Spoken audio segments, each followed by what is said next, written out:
guys, today's episode is the one you've all been asking for, a Halloween menu. Now here's my take on Halloween food.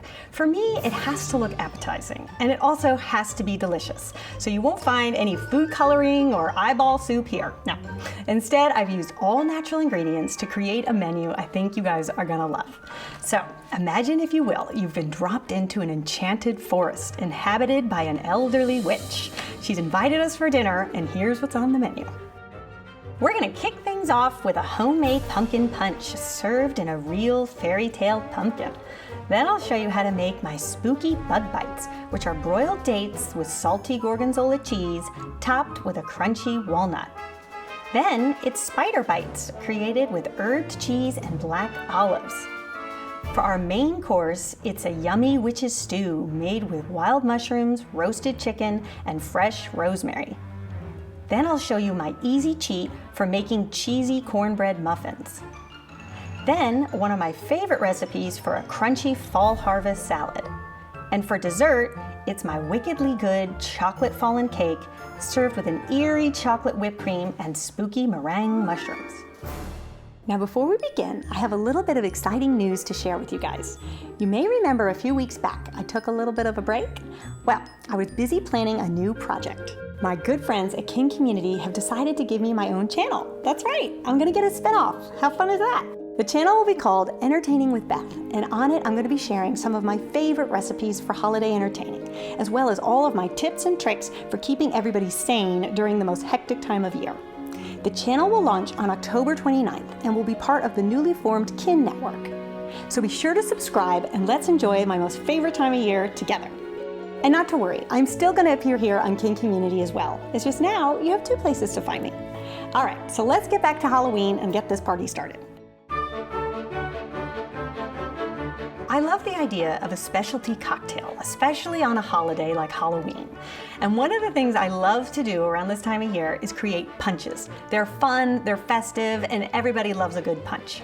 Now, one of the things that I think is fun about a punch is the way that you serve it. And for Halloween, especially at the home of a witch, you wouldn't just use any punch bowl.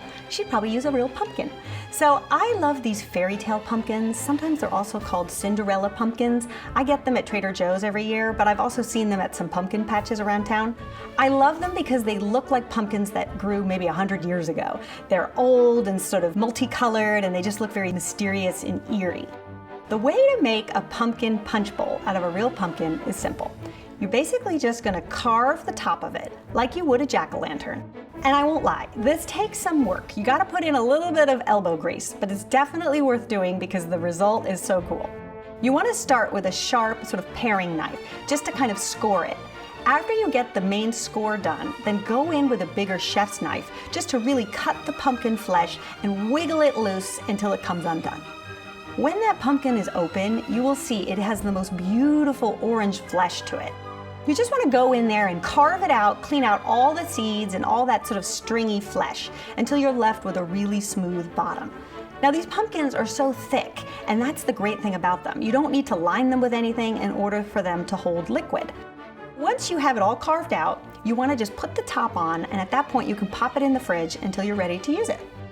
Then, to make the pumpkin punch, here's what you do. You get some of that pureed pumpkin. Now you don't want to use the pumpkin pie filling because that usually has a lot of sweeteners and spices already mixed in, and we're going to add our own spices. So just make sure you get something that's called pure pumpkin puree. You're going to put about a half a cup of that in a blender with some orange, apple, and pineapple juice. I know that sounds like a strange blend, but there are brands that actually make orange, pineapple, apple juice. And what's nice about it is the color. So I found a Welch's brand. I know that they make it, but you also can get the Safeway brand as well. Then you're gonna add the juice of 1 lime and 2 cups of ice. Blend it up until it's nice and frothy. Then you're gonna pour that into your punch bowl and add about a half a bottle of Prosecco. Prosecco is just like a light sparkling wine if you've never used it. A lot cheaper than champagne. Then to garnish it, I like to use some star anise, cinnamon sticks, and some apples. So I'll take the apples and slice them vertically and then insert whole cloves into them. That way everything's sort of floating on top. It has a really great sort of woodland feeling that makes you feel like you're in that enchanted forest. And to serve, I like to use some vintage champagne flutes. I love them because they're etched glass and they're sort of mismatched, and to me it just feels like something an elderly witch would take out of her attic and serve a nice punch in. Then to decorate your drinks tray, I turn to the produce aisle of my grocery store, and I get things like pomegranates that I cut in half just because the inside looks very sort of spooky and eerie. I love to take really dark grapes, those black grapes, and wash them and put them in the freezer so that overnight they develop a beautiful frost, so when I put them on the tray, it looks as if they're dusty and old. So that's my pumpkin punch. Couldn't be easier to make, and I really hope you'll take the time and effort to make the pumpkin punch bowl. I think your guests will really love it.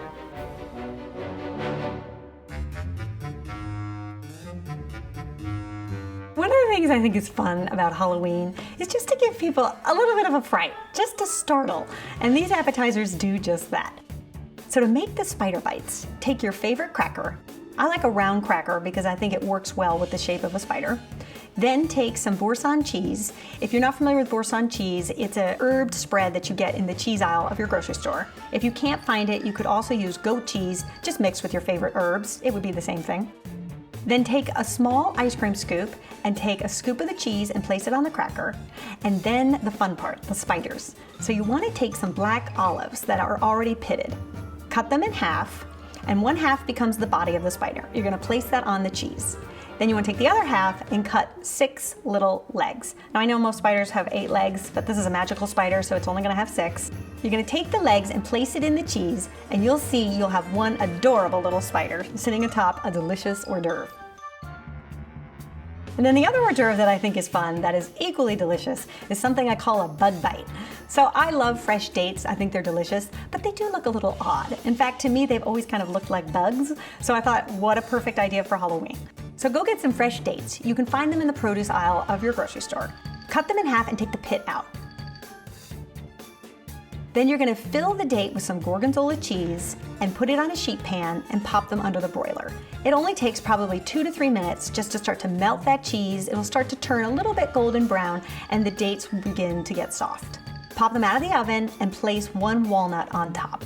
I love the walnuts too because they also look a little bit creepy and strange, and with the gorgonzola cheese that looks kind of moldy, you've got a really creepy looking hors d'oeuvre that's very delicious.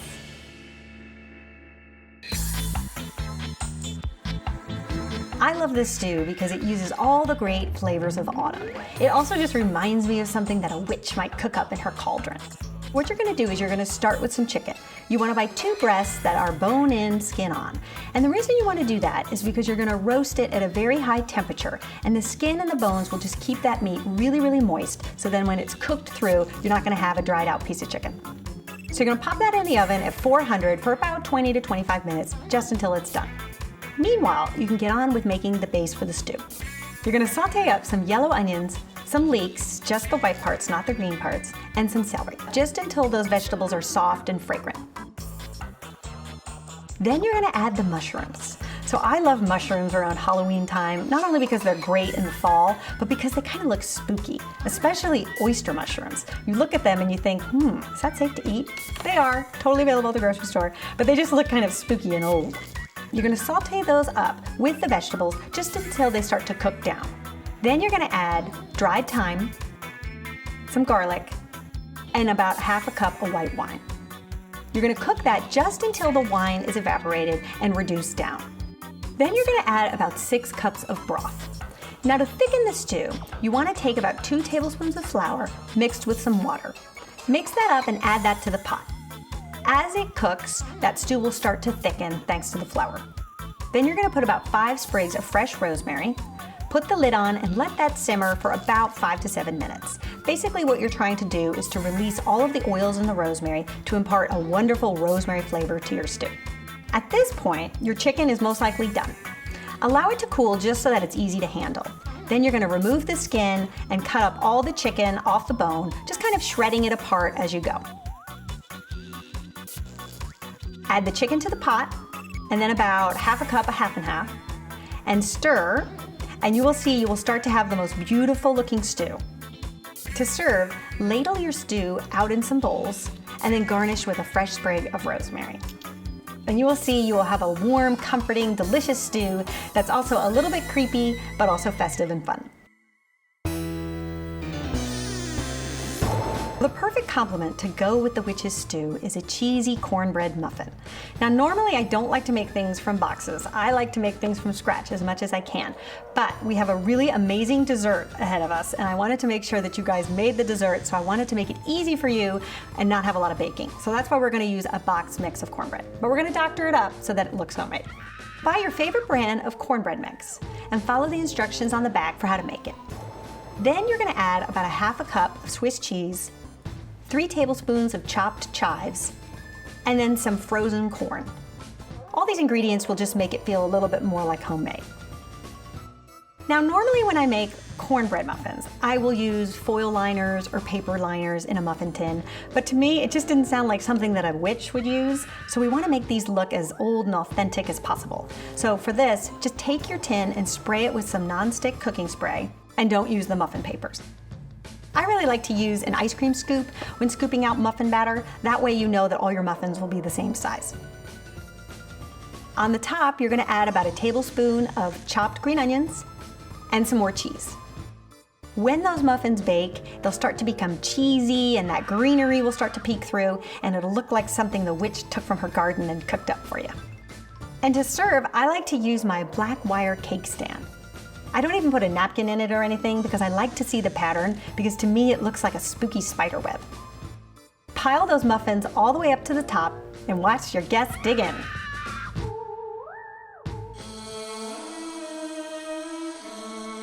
To round out this meal, we're going to make one of my favorite salads this time of year, a fall harvest salad. I love it because it's sweet and crunchy and a little bit bitter all at the same time.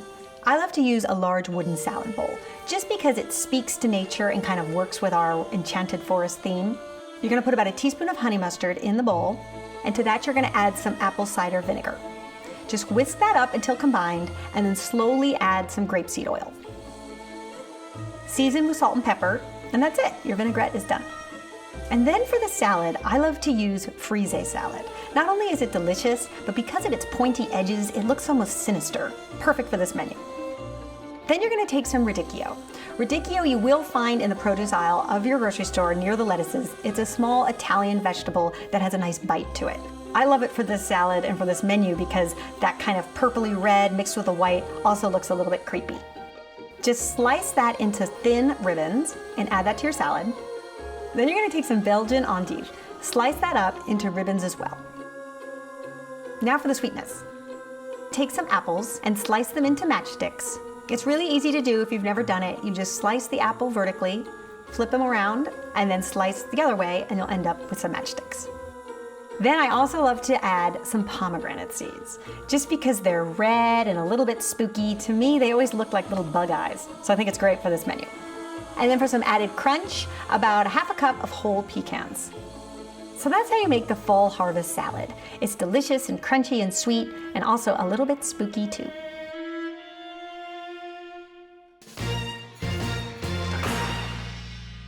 I love this cake because it's crackled and sunken and dark and sinister and just looks like something a witch would make.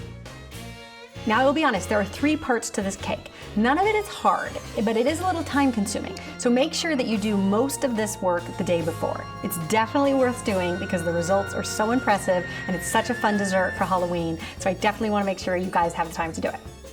To make the cake, you want to start with a springform pan, much like you would if you were making a cheesecake. You want to line the bottom with a round of parchment paper, just so your cake does not completely stick when you try to take it out of the mold. Then in a microwave-safe bowl, you want to mix together your chocolate and your butter, and just melt that at 30-second increments. You don't want to set it for 1 minute and walk away because chocolate can burn really quickly, so I always just like to do 30 seconds and check it to make sure that it's melting and not burning. Then in a standing mixer, you want to beat together 6 egg yolks and about a half a cup of sugar. What it'll do is actually triple in volume, so you'll see you'll end up with a big fluffy mass of egg yolks. Then you want to add your melted chocolate and about a teaspoon of vanilla. Stir that until it's combined and then transfer it to a large mixing bowl. Then clean out the standing mixer and then you're going to beat your egg whites. I like to add cream of tartar to my egg whites just because it helps them beat up really quickly and get those soft peaks. Once you get to that stage, then you're going to slowly add the sugar. You want to go slow because you don't want to deflate your egg whites.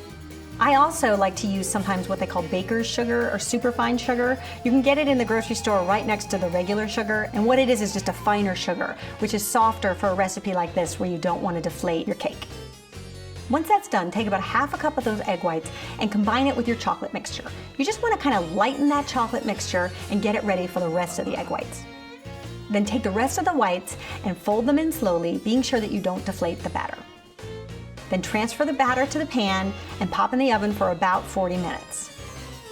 When the cake is done, it'll begin to cool and start to crack and kind of sink in on itself. That's what you want. That's the look you're going for, so don't be concerned. If that happens, you should be psyched.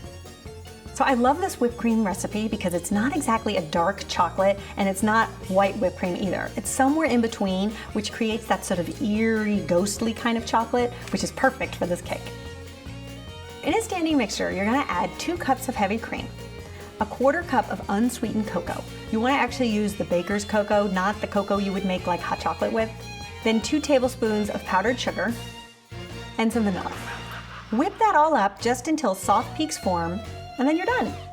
Now for the meringue mushrooms. This is what you're going to use to decorate the bottom of the cake. I love them because they're eerie and spooky, but they're also really delicious. So here's how you do it. It's a lot simpler than you may think. You're going to whip together some egg whites, some salt, some cream of tartar, and vanilla. Beat that all up just until stiff peaks form. At that point, you're going to slowly add your sugar, stir until it's combined, and that's it, you're done. You're going to take that mixture and transfer it into a pastry bag, fitted with a tip that's about a 1/2 inch round. You don't want to have any decorative edges for this. It should just be the simple 1/2 inch tip that's completely round. Then, on 2 sheet pans lined with parchment paper, you're going to start to pipe out your little mushroom mounds, about the size of a quarter. But what I like to do is vary it. So mushrooms in nature don't grow all perfectly the same size. So sometimes I'll make some bigger rounds mixed with some smaller rounds, and that's just going to make your mushrooms look all the more authentic. And then you want to make your stems. So just make sure you pipe out about a 1-inch line for your stems. Because this meringue is really sticky, you'll see when you start to pipe it, you may end up with these little peaks. You don't really want those because it'll dry exactly like that. So take a spoon dipped in water and just go around and flatten out all the little peaks that may have developed. Then you want to top it off with some cocoa powder. A little dab will do ya. Then you're going to bake at a very low temperature, 225 degrees, for 1 hour.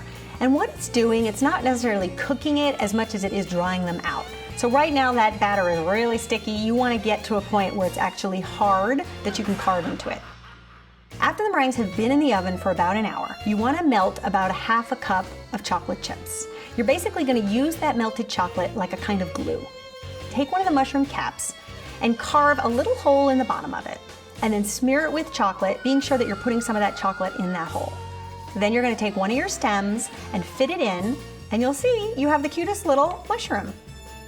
So it's going to take about an hour or 2 for those mushrooms to dry and kind of set up. So you want to just leave them on a sheet pan just until they kind of adhere to each other. Now for the grand finale, assembling the cake. So you want to take your sunken cake and put it on a cake stand. Then you're going to take the eerie chocolate whipped cream and pile it high in the center. Then what I like to do is dust a little bit more cocoa powder and then some chocolate shavings. Then you're going to take your meringue mushrooms and put them all along the bottom of that cake, just until it feels like the bottom of a forest. So there you have it, my wickedly good chocolate fondue cake. It's spooky and delicious and really the perfect end to this Halloween dinner.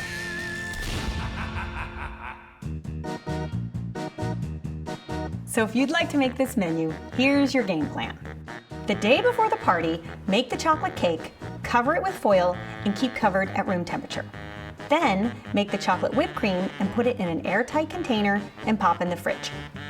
You can make your meringue mushrooms, just allow them to completely dry out before putting them in an airtight container. Make the witch's stew and place in a container and pop in the fridge. The day of the party, make the corn muffins, keep them covered and in their tins at room temperature. That way you can reheat them easily when it's time to eat. Make the vinaigrette in a bowl that you plan to serve your salad in, keep it covered at room temperature. Carve out the pumpkin for the punch bowl, keep the lid on top and pop in the fridge. A half hour before guests arrive, make your appetizers and pumpkin punch, and you're good to go. If you like the theme of this party, here's how to get the look. Concentrate on colors that are black, brown, and eggplant, all the colors of nature. Use textures and props that also speak to nature, like fairy tale pumpkins, mood moss, wooden trays, leaves, or dead flowers. For props, concentrate on vintage books, silver-plated candle holders, glasses with etched glass that don't even need to match. Like a great Halloween costume, the best table decorations can be found at the thrift store. Hit your craft store for things like black candles, fake ravens or beetles, or even a poisonous apple. When it comes to the birds, I always like to have one that's alive and one that's flipped on its back so that it looks like it's moved on to the afterlife. Buy ribbon for napkin rings. I like to use black velvet and lace. The combination together makes it look creepy like Halloween, but also dainty like an elderly witch might use. I also like to use a collection of bottles, different sizes and colors, and fill it with shampoo or some other solution that makes it look like a potion. And if you really want to take this theme all the way, you'll dress as the witch. So I hope you've all enjoyed my spooky Halloween dinner. I hope you'll give it a try and let me know how it goes. Happy Halloween, everybody!